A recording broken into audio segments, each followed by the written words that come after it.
estudantes da Bíblia, tudo bem com vocês? Sejam todos bem-vindos ao meu, ao seu, ao nosso canal do Estudando a Bíblia. Neste vídeo abordaremos os capítulos de 4 ao 7 do livro de Esdras. E você que está chegando agora aqui neste vídeo e não assistiu aos primeiros capítulos, vá na nossa playlist de Esdras, pois nós já gravamos, os versículos do 1 ao 3, tá? Então pause o vídeo, faça o estudo do 1 ao 3, depois retome este vídeo e dê continuidade aí ao seu estudo do livro de Esdras, ok? Bom, peço para que você também possa se inscrever no nosso canal, possa compartilhar com outras pessoas, possam contribuir com outras pessoas no entendimento das escrituras. Estamos aqui para contribuir, para ajudar a dar uma luz a você na sua interpretação, na sua leitura da Bíblia, ok?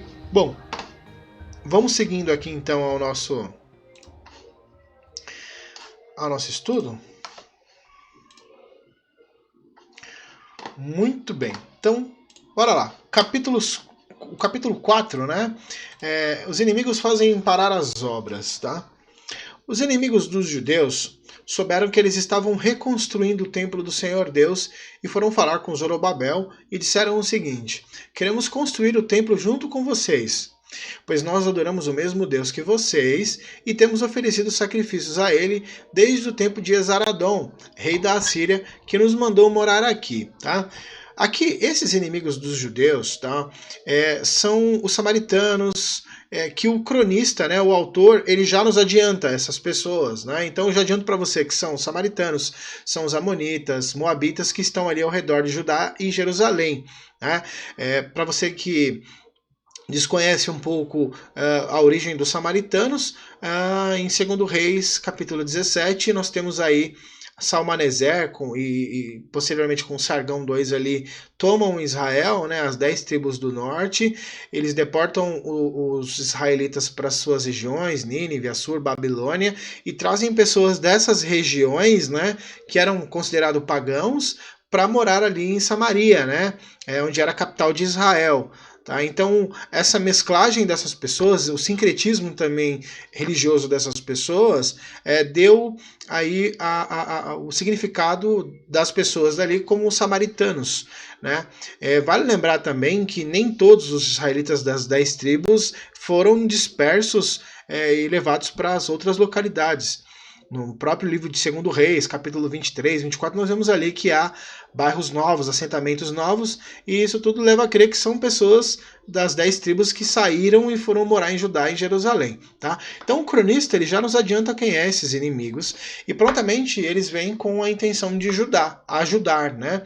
E ele até, segundo a própria leitura, eles informam que eles adoram o mesmo Deus, fazem sacrifícios ao mesmo Deus e querem prestar apoio, ajuda aos judeus na reconstrução do templo, tá? Vejam o que Zorobabel respondeu, né?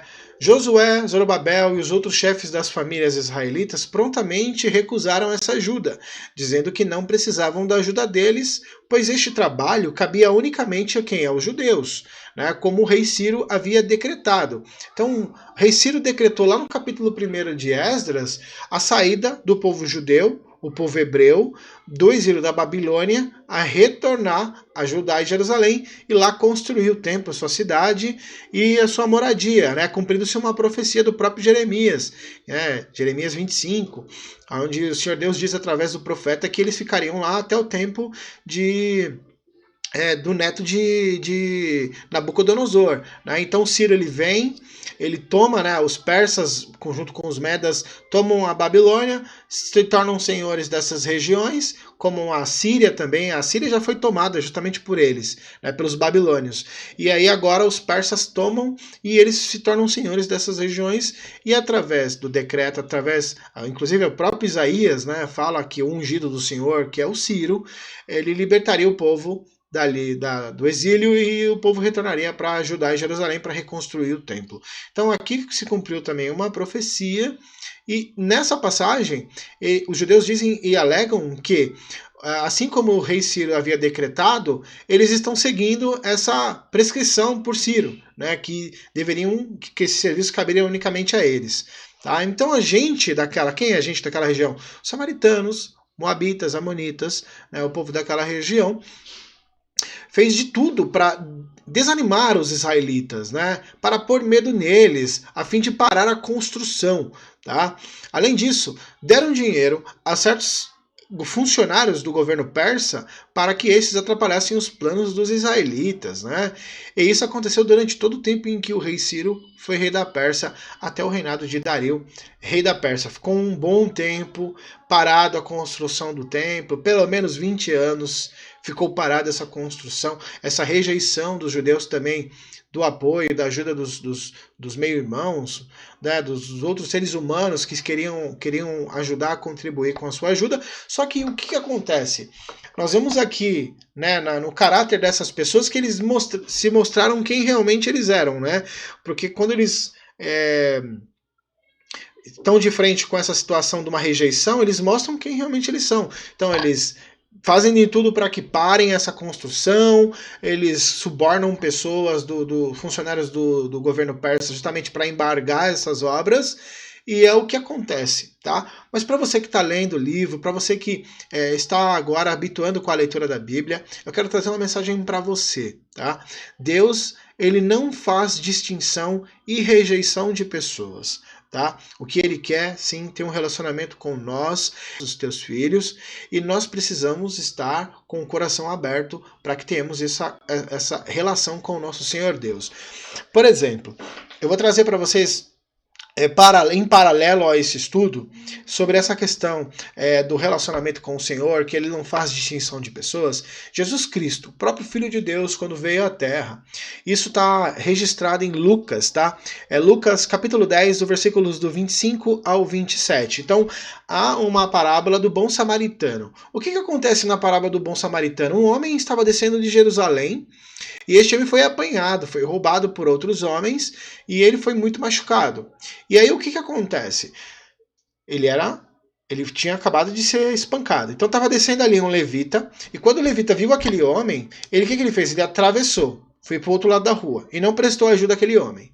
E aí logo na sequência Jesus conta essa parábola, né? Está falando para o mestre da lei, ele fala, desceu também o quê? Um sacerdote. Está descendo um sacerdote, e quando ele olha aquele homem caído ao chão, ele faz a mesma coisa que o levita. Ele atravessa e passa na calçada ao lado e não presta ajuda. O que acontece agora? Está descendo quem? Um samaritano. E esse samaritano era o menos improvável de que iria prestar essa ajuda, porque o conflito entre judeus e samaritanos, ou essa rejeição, ou esse bloqueio, começa justamente aqui, em Esdras 4. Tá? Então, nós vemos que os judeus negam a ajuda dos samaritanos e no tempo de Cristo, a ênfase é maior nessa separação entre judeus e samaritanos, né? Aqui nós vemos que eles se mostraram quem eles eram, quem essas pessoas eram, de subornar as pessoas, e os judeus rejeitaram a ajuda. Então está descendo um samaritano, quando o samaritano olha aquele homem caído, o que ele faz? Ele prontamente presta ajuda, cuida daquele homem, ele dá auxílio àquele homem, leva aquele homem para um local para ele lá ser cuidado, medicado, e ele dá a promessa ao dono daquela pensão de que retornaria para pagar os custos, né? E ele está contando essa parábola, Jesus Cristo, justamente ao mestre da lei, que havia perguntado para ele, mestre, como faço para ter a vida eterna? E aí Jesus diz, o que você aprendeu nas Escrituras, aquilo que nós estamos aprendendo? E o mestre falou, amar a Deus acima de todas as coisas, ok? E o segundo, amar ao próximo como nós amamos a nós mesmos. E aí ele perguntou, mas quem é o meu próximo? E eu faço essa pergunta para você, quem é o mais próximo daquele que estava caído ao chão? Não foi o samaritano que passou e prestou ajuda? Então o nosso próximo é quem está do nosso lado, quem precisa de ajuda. Então Deus não faz distinção de pessoas, tá? Aquela pessoa que era menos provável a ajudar, prestou ajuda, e ele é o nosso próximo. Quem? Aquele que estava precisando de ajuda, que estava ali ao chão. Diferentemente de um levita, de um sacerdote, que o sacerdote era aquele que fazia a comunicação com o próprio Deus e a humanidade, era aquele que fazia todo o processo no templo, o ritual do culto, a cerimônia, fazia todo o processo naquele tempo.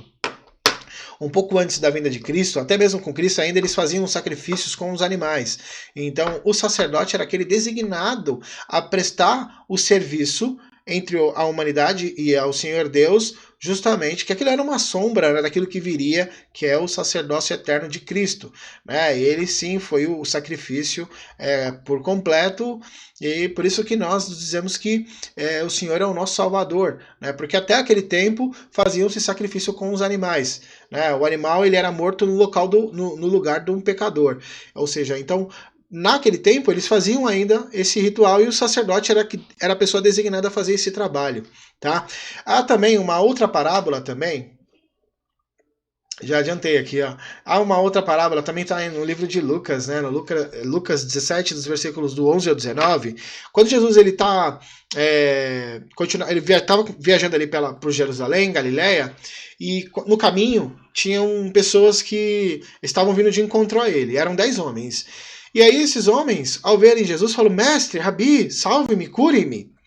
E aí antes deles chegarem, Jesus falou para eles assim, ó, vá e até os sacerdotes para que eles examinem vocês. Eram 10 homens.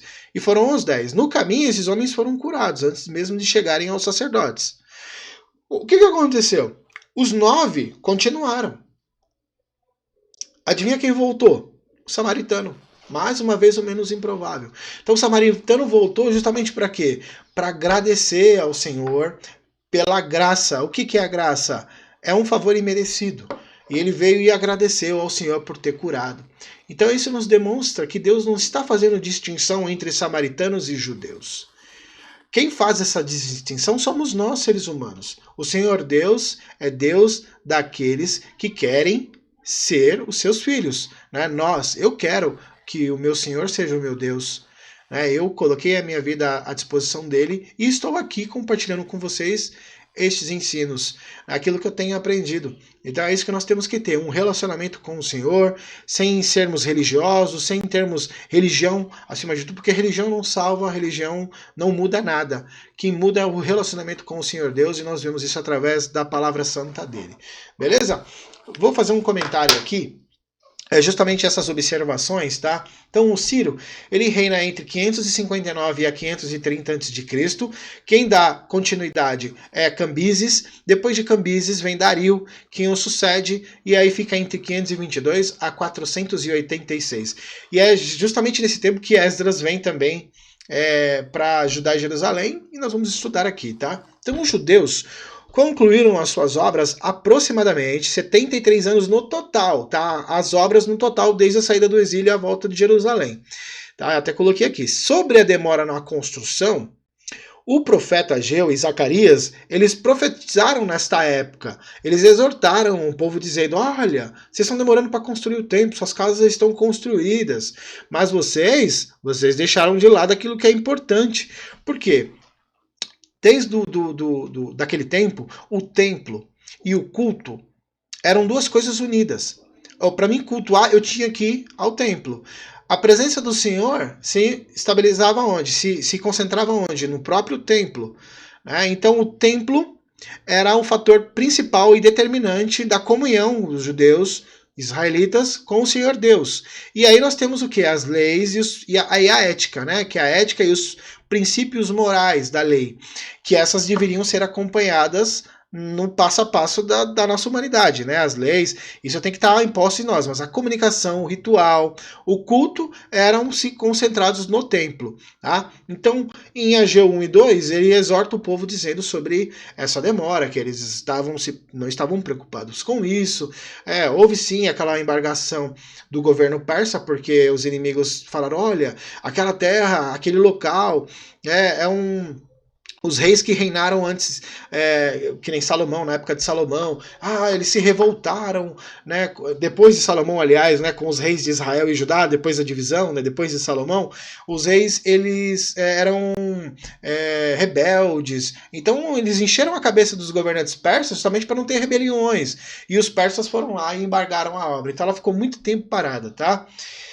E esse impasse promovido pelos opositores. Quem são os opositores? Samaritanos, moabitas, amonitas, que estavam ali, eles queriam impedir, com a ajuda dos persas, foi promovido justamente por aquela recusa que nós estudamos.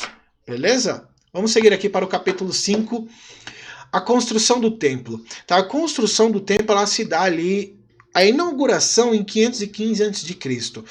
Só que nós vamos fazer uma leitura do ano de 520 a 515, tá? Na sua tela, o capítulo 5, e o templo naquele tempo estava em ruínas. Tá? O templo estava em ruínas e os profetas Ageu e Zacarias profetizaram ao quem? Aos líderes judeus.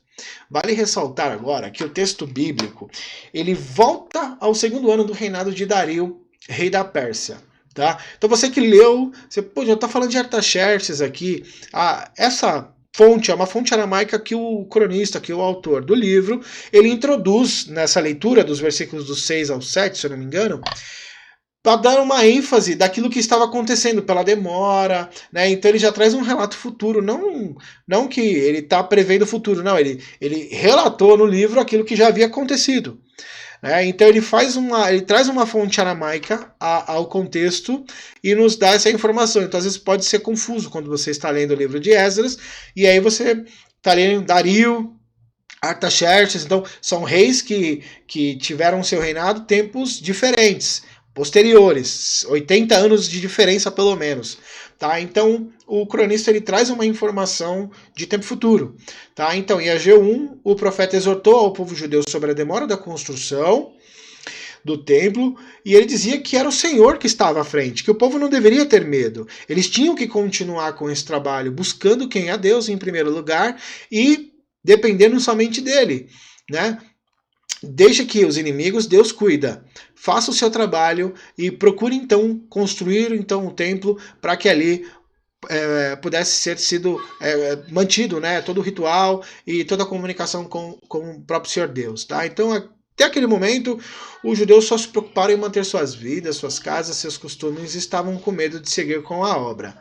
Tá? Uma observação aqui, tá? É aquela que eu comentei, né? O texto dá um salto, muda do rei Ciro e vai para Xerxes.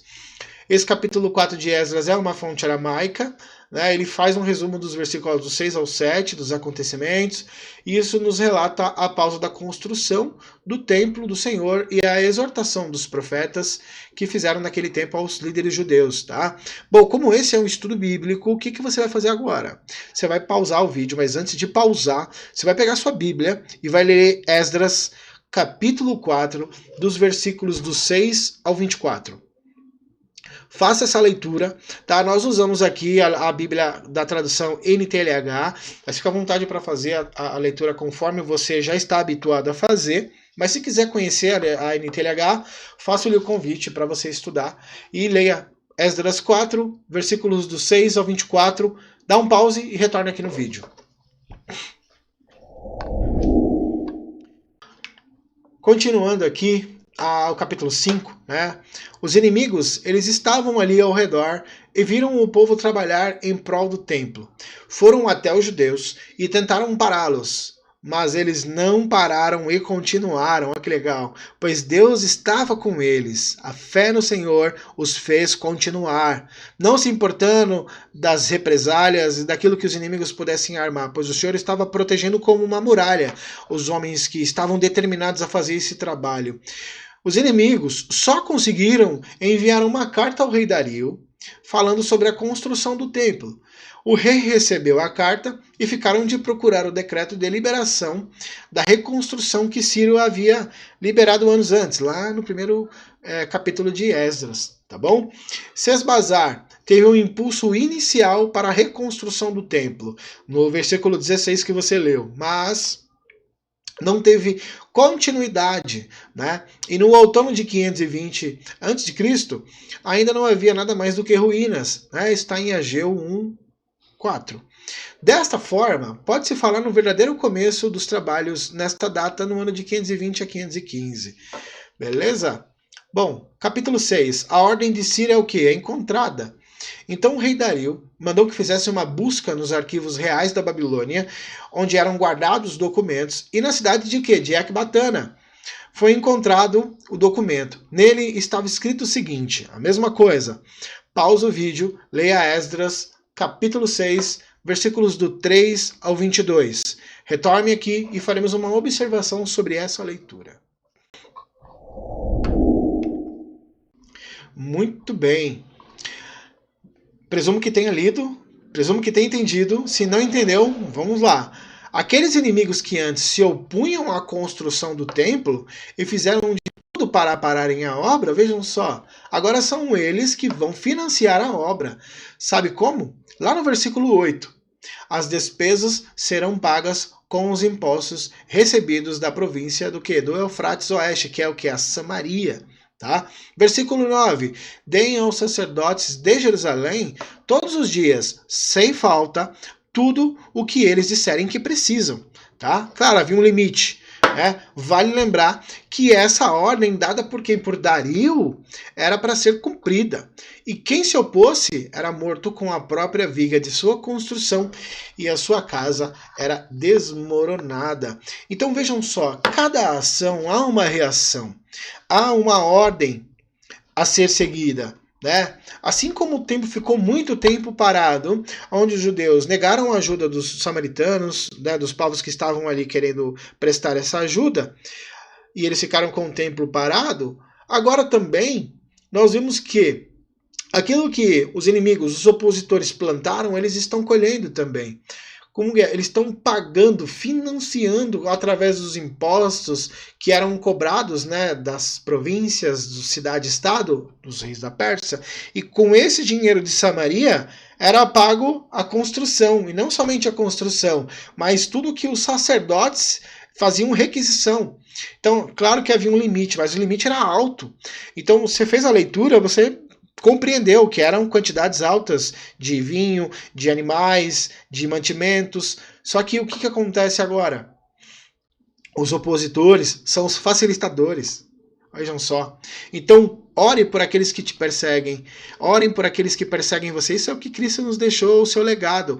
Orem por aqueles que perseguem vocês. A nossa guerra não é contra os seres humanos. A nossa guerra não é contra o nosso próprio irmão. A nossa guerra é contra as autoridades espirituais deste mundo. Então, continue orando, pedindo para Deus abençoar a sua vida, a vida das pessoas que estão próximas de você. Porque o inimigo pode usar o mais próximo de você. E quando o ataque vem da onde a gente menos espera, é mais doloroso. Ou seja, gente da nossa própria casa, não no sentido físico da casa, mas as pessoas que estão mais próximas da gente. Às vezes o inimigo pode usar uma pessoa para confrontar você, para desanimar você. Então ore para Deus, para que o Senhor possa iluminar. E essa oração ela tem que ser acompanhada com prática, com a ortopraxia. Ela tem que ser acompanhada com a leitura, com o entendimento. Então você precisa entender para você praticar. Sem a compreensão, como eu vou praticar se é algo que eu desconheço? Então o Senhor Jesus nos encoraja a orarmos uns pelos outros e a pedirmos a Deus que abençoe a vida daqueles que nos perseguem. Beleza? Vamos lá. O templo agora é terminado e inaugurado.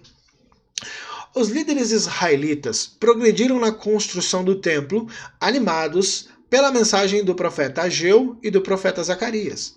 Eles terminaram o templo no dia 3 do mês de Adar, entre março e abril, no 6º ano do reinado de Dario, no ano 515 a.C. Assim, a construção foi concluída conforme o Senhor Deus ordenara. Então o povo de Israel, isto é, os sacerdotes, os levitas e todos os outros que haviam saído da Babilônia, fizeram a inauguração do templo, dedicando-o com alegria à adoração a Deus. Vejam só como é importante na nossa leitura nós vemos uma passagem onde as pessoas comemoram as festas que eram designadas pelo Senhor lá no Pentateuco, por exemplo.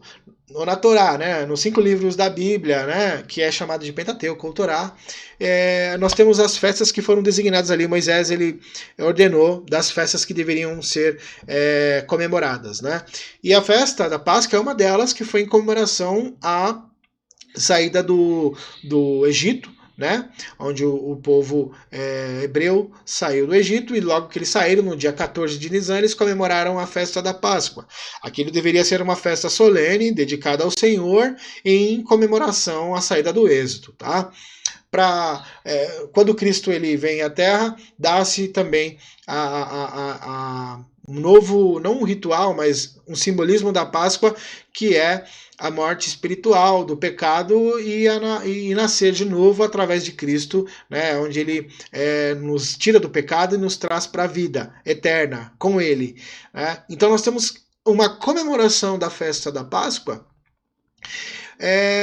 seguindo ali de uma construção, da inauguração do templo. E observe nas próximas leituras, toda vez que você vê uma comemoração de uma festa, você pode pegar a sua Bíblia e ver que capítulos que antecedem, ou versículos mesmo que antecedem essa comemoração, demonstram uma felicidade, júbilo entre o povo, uma conquista, né? Demonstram felicidade, onde o povo conquistou, o povo fez algo e o Senhor abençoou, e eles comemoram a festa. E às vezes, muitas vezes na leitura nós vemos assim, e nunca houve uma festa, uma comemoração tão legal como nos tempos de Josué ou nos tempos antigos, né? Por quê? Porque o povo deixava de lado essa comemoração, as festas que foram instituídas por Deus. Deixavam de lado, e até mesmo as próprias leis éticas e também os princípios morais do Senhor eram deixados de lado. E aí, que tinha um esvaziamento no culto e no templo. As pessoas iam lá porque eram religiosos, praticavam aquilo como um hábito, praticavam aquilo como um mecanismo automático, mas estavam vazios. Por quê? Porque eles não colocavam em prática todo o ensino. A ortopraxia, ela é posta por práticas, por todo dia você colocar isso em prática na sua vida, todo dia você se perguntar: será que estou fazendo certo? Será que me arrependi de um erro, um pensamento, um pecado que cometi? Então isso é uma prática diária, é a ortopraxia na nossa vida. Tá? Então a comemoração de uma festa, pode ter certeza, os capítulos que antecedem esta comemoração foi porque o povo conquistou algo, foi porque o povo estava em perfeita harmonia com o Senhor Deus. E veja na tela, esse templo que foi construído e inaugurado, ele será usado por 585 anos. Exatamente. Ele terá uma reformulação por Herodes Magno, muitos conhecem como Herodes o Grande, eu prefiro chamar de Herodes Magno, né? Séculos mais tarde, né? E por fim será destruído por quem? Em 70 depois de Cristo, por Tito. Jesus falou: não ficará pedra sobre pedra. No ano 70, foi destruído o templo. Tá? Então, todo o processo do culto do templo, o ritual, caiu por terra. E a nossa comunicação com o Senhor está através de Cristo, através pela fé, e é o Espírito que habita em nós a nossa vida. Então nós somos o templo Espírito do Senhor, não um local propriamente dito físico. A igreja é o lugar de comunhão com os irmãos, mas o Espírito tem que habitar dentro de nós. Então nós temos que ter o nosso corpo perfeito para que o Senhor habite em nós. O Senhor não mistura com pecadores e nem com o pecado. Por isso necessitamos da graça dele, necessitamos da salvação de Cristo para que nós possamos ter uma comunhão com o Senhor, sermos justificados. Ok? O templo físico. Se voltarmos no capítulo 4, veremos que aqueles que moravam em Samaria, Eufrates Oeste, quiseram ajudar os judeus na reconstrução do templo, né? Mas foram impedidos pelos líderes e depois dessa imposição dos judeus, eles se tornam inimigos mortais. Sim, desencadeiam ali uma inimizade entre samaritanos e judeus, que perduram até hoje. Tá? O porquê agora? Eles estão juntos nessa comemoração. Qual comemoração? Nessa da Páscoa. Eles estão ali. A Bíblia relata que haviam imigrantes, pessoas de fora, que comemoraram também a festa da Páscoa. Né? Isso nos mostra que os judeus eles foram orgulhosos para com os que quiseram ajudar, infelizmente. Eles se viram como os principais da raça humana, eles estavam com seus egos inflados, né? Viam-se as profecias do passado se cumprindo nas suas vidas. Qual profecia? Saída do exílio, retorno para Jerusalém, cidade sendo construída, pessoas morando, templo construído. Então aquilo fez com que os seus egos ficassem inflados. E aí que mora o erro, pode morar o pecado, porque o orgulho, ele vem antes da queda, então temos que tomar cuidado. Nos momentos de felicidade, temos a tendência de não sermos gratos com quem? Com aquele que nos deu aquele momento de felicidade, o próprio Deus. E a gente só vai se lembrar de Deus quando estamos em declínio, quando estamos passando por situações adversas à felicidade. E é aí que nós nos lembramos de quem? Daquele que nos fez ficarmos alegres. Então, ou seja, o orgulho ele vem antes da queda. Tome cuidado quando você estiver muito feliz. Tá? Não se esqueça de dar glória ao Senhor, tanto na tristeza quanto na felicidade. A tristeza vai te fortalecer porque você vai querer se ver melhor. Você vai querer passar por essa situação, e aí na alegria você exalta a Deus. Só que na tristeza, exalte a Deus também. Eu sei que é difícil falar que é muito fácil, mas na hora do vamos ver é difícil, mas guarde essas palavras com você e faça isso um hábito em sua vida, tá? O templo ficou parado, né, que eu comentei com vocês, pelo menos 20 anos. 20 anos ele ficou parado, tá? No tempo de Ciro, né, no ano de 538 a.C. Eles só viram o templo concluído ali no tempo de Dario, no ano de 515, tá? Então houve uma demora. Eu exorto a você continuar buscando o Senhor, continuar aprendendo, e nós estamos aqui contribuindo com você, trazendo esse estudo. Beleza? Capítulo 7 na tela. Esdras, o mestre da lei, chega a Jerusalém. Aproximadamente 80 anos depois, no tempo de quem? Artaxerxes, rei da Pérsia, Esdras, o escriba judeu, chega em Jerusalém. Ele era descendente de Arão, irmão de Moisés, do templo do Êxodo, lembram? Então, ele veio junto com outros israelitas, entre os quais haviam sacerdotes, levitas e músicos, guardas e servidores do templo. Tá? Eles saíram da Babilônia no primeiro dia do primeiro mês e, com a ajuda do Senhor Deus, chegaram a Jerusalém no dia 1º do 5º mês.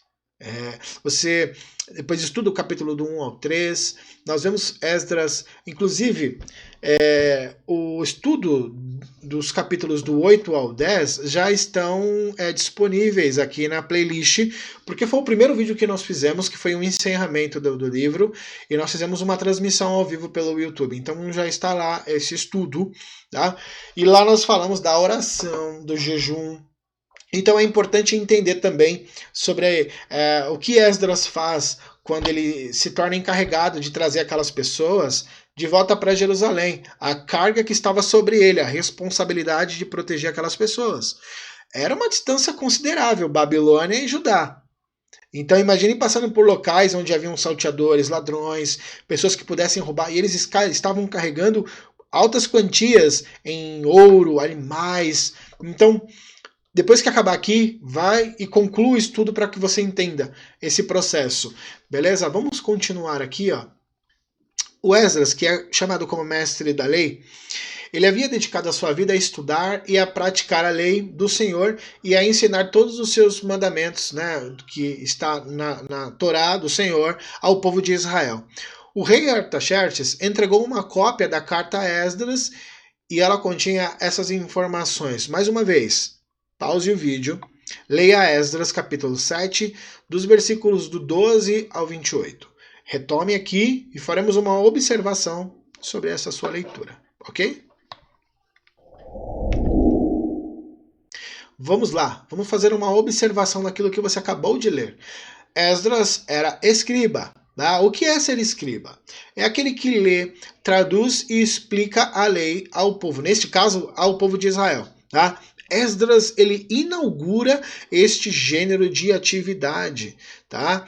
Que será tão multiplicada nos tempos de Cristo, né? Depois do exílio, né? Da qual os escribas do tempo de Cristo serão quem? Os continuadores.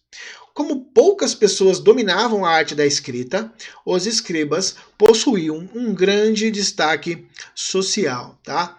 Os escribas, eles eram pessoas cujas profissões eram estudar, ler, eles registravam documentos, faziam cópias importantes de documentos, relatavam a história. No Novo Testamento, por exemplo, os escribas eram também doutores da lei. Tá? Além de copiar os textos sagrados, eles dedicavam a interpretação e a aplicação da lei de Moisés na vida das pessoas. Né? Eles eram parecidos com os professores de teologia. Tá? Parecidos com os professores de teologia. Então, os escribas, eles ensinavam a lei e a sua interpretação aos outros judeus, e eram muito respeitados pelo seu conhecimento.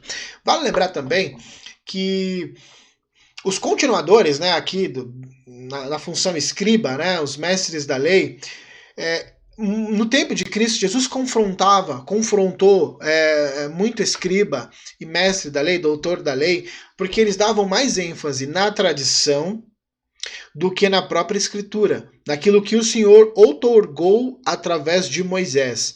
Então eles davam mais valor à tradição. O que é a tradição? É o ato, né? É a reunião, é aquilo que é aprendido por costumes, né? Às vezes pela própria cultura.